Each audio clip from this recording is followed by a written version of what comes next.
सर्वेभ्यो नमो नमः। कथम सन्ति सर्वे? सम्यक। जय श्री कृष्णा, राधे राधे। आज शुरू करते हैं हम संधि प्रकरण के अंतर्गत प्रकृति भाव संधि। ठीक है ना। इससे पूर्व में हमने पर रूप और पूर्व रूप संधि पढ़ी थी, तो आज हम पढ़ने वाले हैं प्रकृति भाव संधि। प्रकृति भाव का अर्थ क्या होता है? सबसे पहले तो हमें ये समझना है कि प्रकृति भाव किसे कहते हैं। किसे कहते हैं प्रकृति भाव?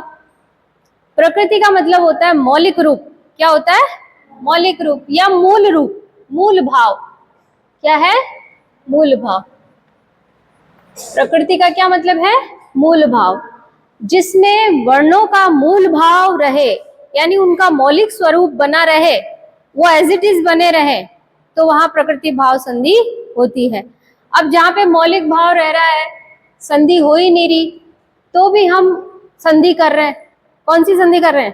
प्रकृति भाव, है ना। इसमें संधि कार्य की स्थिति बनने पर भी संधि कार्य नहीं होता है। ठीक है ना। उसे ही क्या कहते हैं?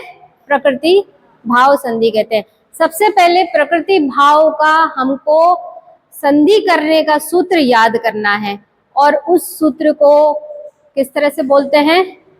प्रकृति भाव सूत्र के लिए क्या बोलेंगे? प्लुत प्रग्रह्या अचि नित्यम। क्या सूत्र है प्रकृति भाव का? प्लुत प्रग्रह्या अचि नित्यम।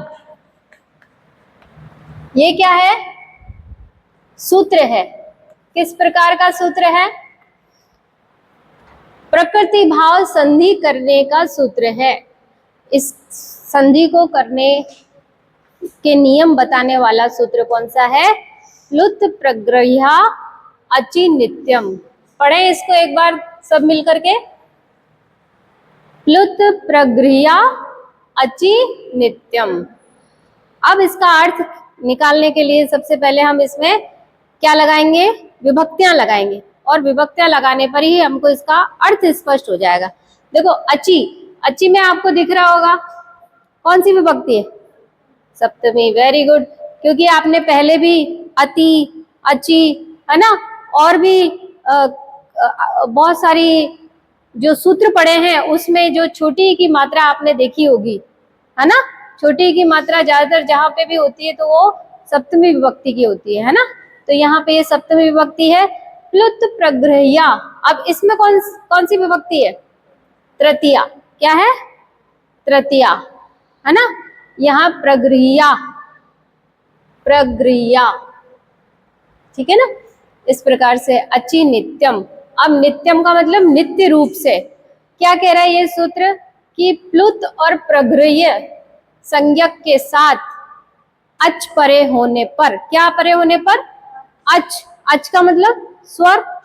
अच किसे कहते हैं? स्वर। स्वर संधि को एक संधि और नाम दे सकते हैं हम संस्कृत में। क्या कह सकते हैं? अच संधि। स्वर संधि को हम क्या कहते हैं? अच संधि। क्योंकि स्वर को ही संस्कृत में क्या बोला जाता है? अच बोला जाता है।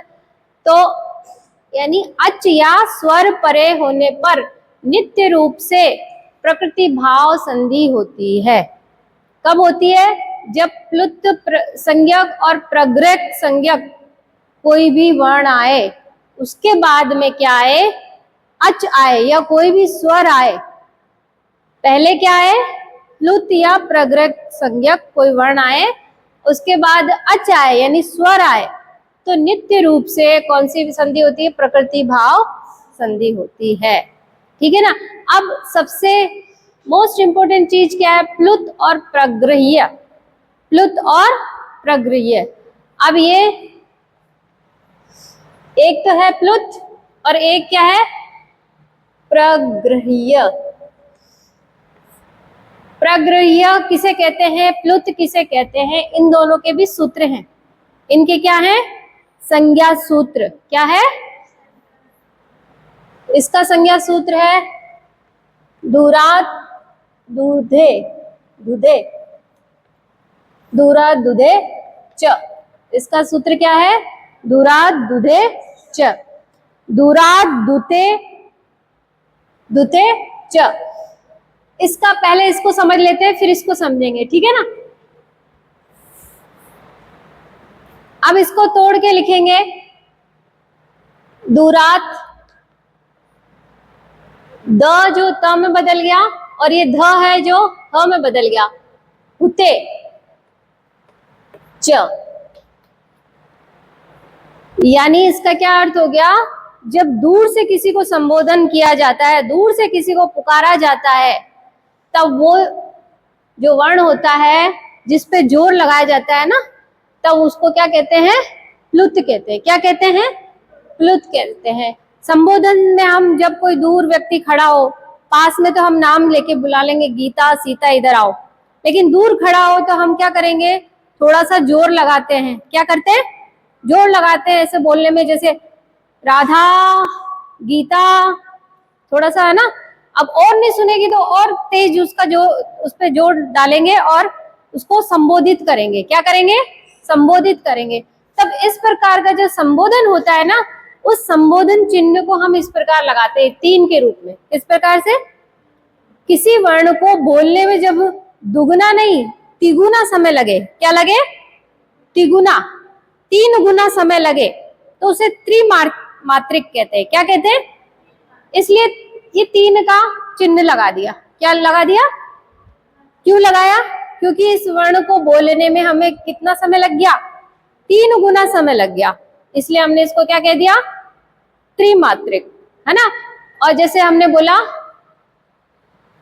कृष्ण, अब सीधा सीधा कृष्ण बोलेंगे जब तो कृष्ण आगा, लेकिन जैसे ही हमने ये चिन्ह लगाया इसके पास में, बिल्कुल पास में, ये प्लुत का चिन्ह है। किसका चिन्ह है ना। तो ये कैसा हो गया, संबोधन शब्द हो गया। कैसा हो गया, संबोधन वाला शब्द हो गया। कृष्ण, जोर से बुलाया उसको, है ना, कृष्ण। दबाव किस पे, इस अ पे, किस पे, ये अंतिम वर्ण ही क्या है, प्लुत है। इसके अंदर जो अ छुपा हुआ है ना, वो ही, उसी पे तो दबाव हो रहा है, कृष्णा ऐसे बोल रहे हैं, तो इस पे ही दबाव हो रहा है, इसलिए इसको क्या कहते हैं, प्लुत वर्ण। क्या कहेंगे, ठीक है ना। तो प्लुत समझ में आ गया, दूरा दुधे च, दूरा दुते च। ये जो दूर से संबोधित किया जाए जिसको, उसे क्या कहते हैं, प्लुत संज्ञक। क्या कहते हैं, प्लुत संज्ञक वर्ण कहते हैं, ठीक है ना। प्लुत का मतलब समझ में आ गया। जहां पे भी इस प्रकार का प्लुत वर्ण आए तो उसकी क्या हो जाएगी, उसकी प्रकृति भाव संधि हो जाएगी। क्या हो जाएगी, लेकिन पहले ये संबोधित वाला वर्ण होना चाहिए और बाद में अच होना चाहिए, यानी स्वर होना चाहिए। अब आता है प्रगृह्य। क्या आता है, प्रगृह्य। अब प्रगृह्य जो है, प्रगृह्य, प्रगृह्य जो वर्ण है वो किसे कहते हैं, किसे कहते हैं, इसका भी एक सूत्र है। क्या है, संज्ञा सूत्र, है ना। संज्ञा सूत्र क्या होता है, नाम बताने वाला, उसकी संज्ञा बताने वाला।